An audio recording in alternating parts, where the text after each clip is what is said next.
Saya pertama lihat Pak Tito juga nggak suka. Kata-kata Pak Tito itu dia yang jelek-jeleknya aja Pak, yang di Forex yang jelek-jeleknya. Pasti orang nggak suka.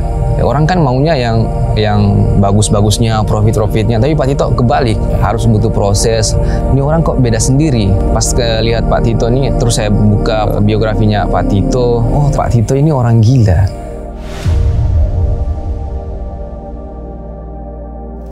Saya orang gila juga Pak. Keyakinan saya itu Pak, saya bisa jadi legend Pak. Itu plan saya dari pertama saya masih newbie Pak. Saya maunya saya diundang TF karena prestasi saya. Apa sih yang Bapak pegang sampai Bapak bisa melangkah sampai sejauh ini? Kok bisa gitu? Karena keluarga sih Pak. Orang tua saya pernah bangkrut di usahanya Pak. Dan kami makan menderita. Di dalam hati kecil saya ngomong saya bisa jadi orang sukses Pak. Okay. Malah ketambah sama orang tua saya bangkrut itu yang buat saya motivasi saya lebih kuat lagi Pak. Saya kerja di perusahaan swasta di TV Pak. Di stasiun televisi? Ya, pertama saya lihatnya dulu binari. Muncullah TF ini di home YouTube ya, kali ya. Saya lihat kok bisa hasilin uang tanpa modal.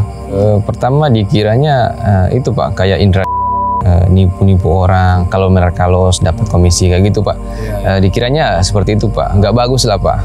Maka di Gorontalo sendiri kan Forex mereka nggak tahu, yang taunya itu titip dana Pak.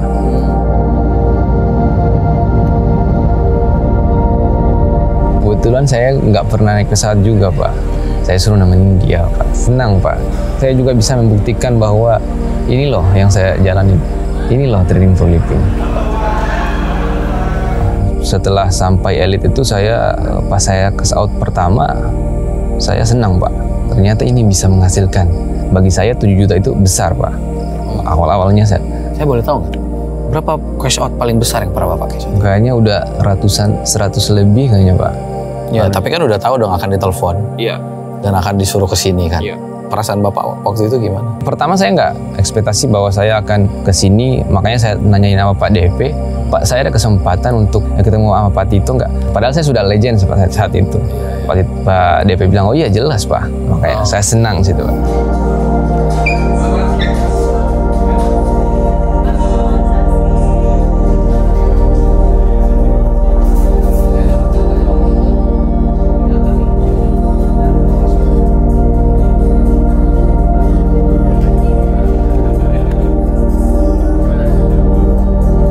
Saya juga ngefans sama Pak Tito. Pak Tito ini orang gila. Masa uang dibagi-bagiin gratis ke masyarakat? Nggak ada orang seperti itu Pak. Maunya ada feedbacknya untuk diri sendiri kan, begitu Pak. Makanya saya ngefans banget sama Pak Tito. Bisa ketemu dia, Pak Tito ya berasa mimpi bagi saya Pak. Bapak kan juga akhirnya ketemu sama pengawas legend nih. Iya. Pak DP. Iya. Sebelumnya kan udah telepon-teleponan. Iya. Saat ketemu sama Pak DP gimana? Dari Pak DP telepon saya Pak, saya sudah senang. Ya. Ada telepon, wah ini orang yang di YouTube, tapi bisa teleponan sama saya. Nah, saya senang. Pas ketemu juga senang saya Pak. Gimana rasanya akhirnya dari yang cuman selama ini lihat di YouTube, ketemu langsung? Oh nggak tahu ya, kalau di Bapak gimana? Keluarganya dapat Pak, terus kocaknya juga dapat Pak. Kebanyakan kocaknya juga Pak untuk nonton. Pertama makan, saya lihat Pak Tito nggak ada gapnya ke karyawannya. Saya lihat Pak Tito membaur, biasa aja, nggak mau dituankan, nggak mau dijadiin bos, diperlakukan seperti bos. Karena memang dia sukanya diperlakukan sebagai teman aja gitu loh. Kalau di TF tuh yang bikin Bapak kaget, yang bikin Bapak, wah ternyata orangnya begini tuh siapa? Asun Pak. Asun? Iya. Kenapa? Berarti sebelumnya punya bayangan dulu dong sebelum ketemu. Bayangan sebelumnya apa? Pak Asun orangnya serius. Oh ya? Iya. Tapi kelihatan juga di konten-konten YouTube kan sering ada bercanda sedikit. Tapi pas sampai di sini banyak bercanda Pak. Kocak juga. Iya. Kocak Pak.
Saya lihat di sini kok orangnya yang beda sama perusahaan-perusahaan lain, Pak. Di sini lebih ke nyaman, Pak.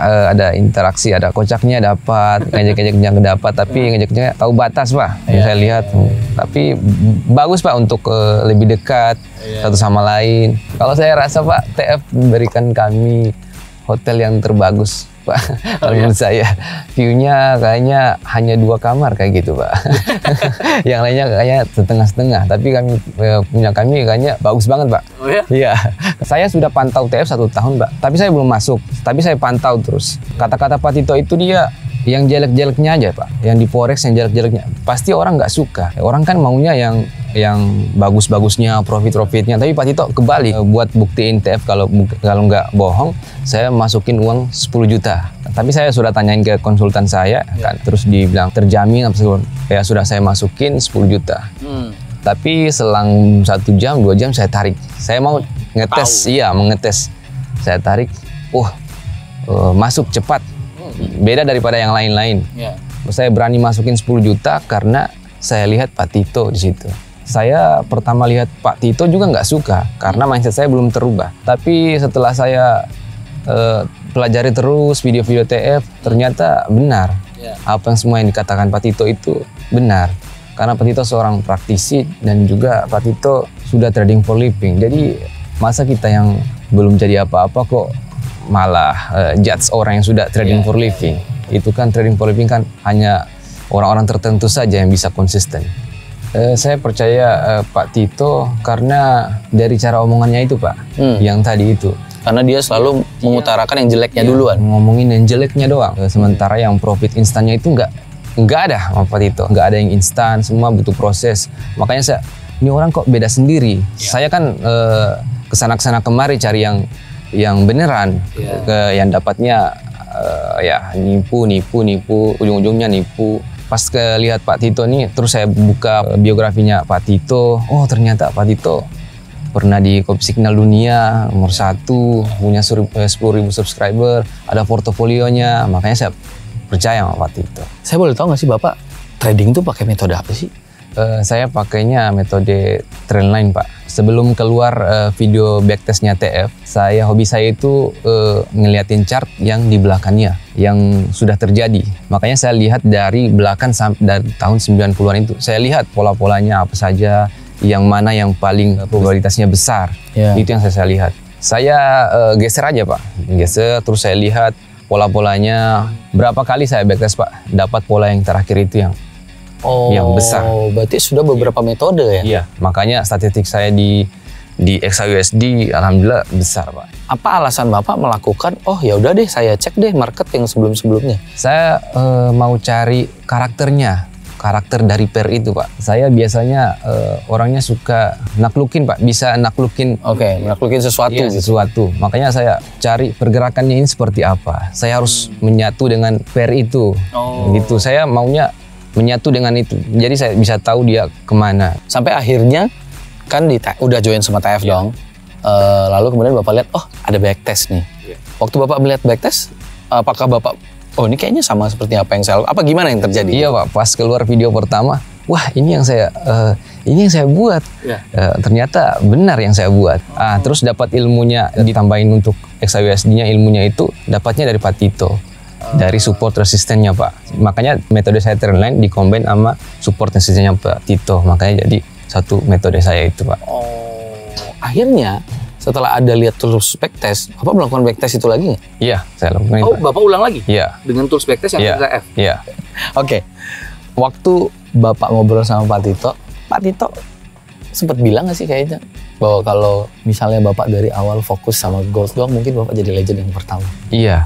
Itu saya juga rasain, Pak. Kalau saya fokusnya hanya di XAUSD, pasti saya sudah legend pertama. Bisa jadi legend yang pertama. Karena saat itu saya ingat saya di posisi 6, Alvino di posisi 5, Bang Jago di posisi 7. Saya malahan ke JPY, saya hilang 1 medal. Bulan berikutnya saya nggak dapat medal. Jadi 2 bulan itu saya nggak dapat apa-apa. Pak, saya lihatnya dari analis lain, Pak. Mereka loss banyak di JPY, tapi sekali mereka profit di JPY, mereka bisa lipatin dari lossnya mereka di JPY tersebut.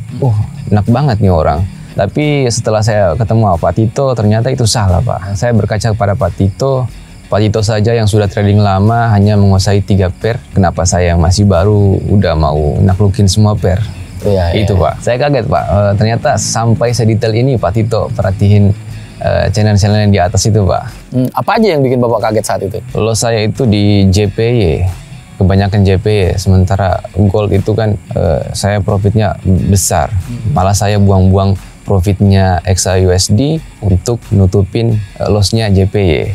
Itu, Pak. Tapi setelah dievaluasi sama Pak Tito, hasilnya apa setelah dievaluasi duduk di ruangan khusus itu kemarin? Mindset saya lebih terbuka, Pak, tentang metode saya ini. Sekarang saya ingin lebih fokus lagi di XAUSD, Pak. Iya, berarti harusnya sekarang udah bisa berbangga diri dong kalau Bapak the bestnya gold di TFF dong. Iya. Pak Tito ngomong juga, kenapa saya lihatnya channel lain, sementara saya nggak lihat bahwa saya uniknya sendiri, konsisten di XAUSD. Itu, Pak. Itu yang saya nggak lihat juga, Pak. Yang bisa buat saya sadar itu hanya Pak Tito, Pak. Karena saya selalu berkaca bahwa Pak Tito adalah seorang praktisi yang sudah trading for living, yang hasilnya jelas, makanya saya harus belajar ke Pak Tito.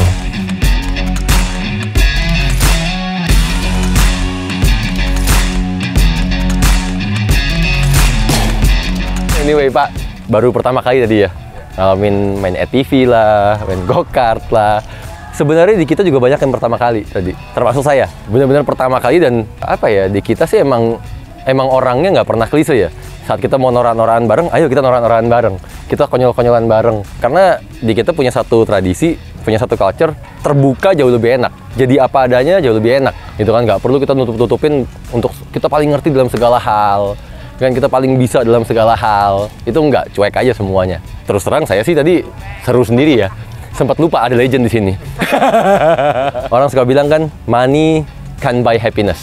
Money cannot buy happiness. Iya sih, saya setuju. Tapi money can buy freedom. Dan tadi salah satu bentuk kecil, ya freedom.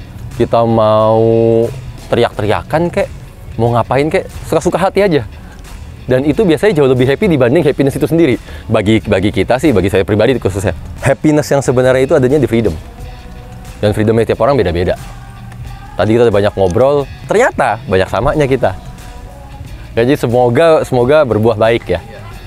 Dan semoga yang paling penting sih, Pak, di luar kita hari ini full main-main, iyalah ini salah satu bentuk kecil dari yang namanya time freedom. Dan untuk mewujudin itu, Bapak mesti ingat baik-baik semua yang kita bahas kemarin. Ini maraton.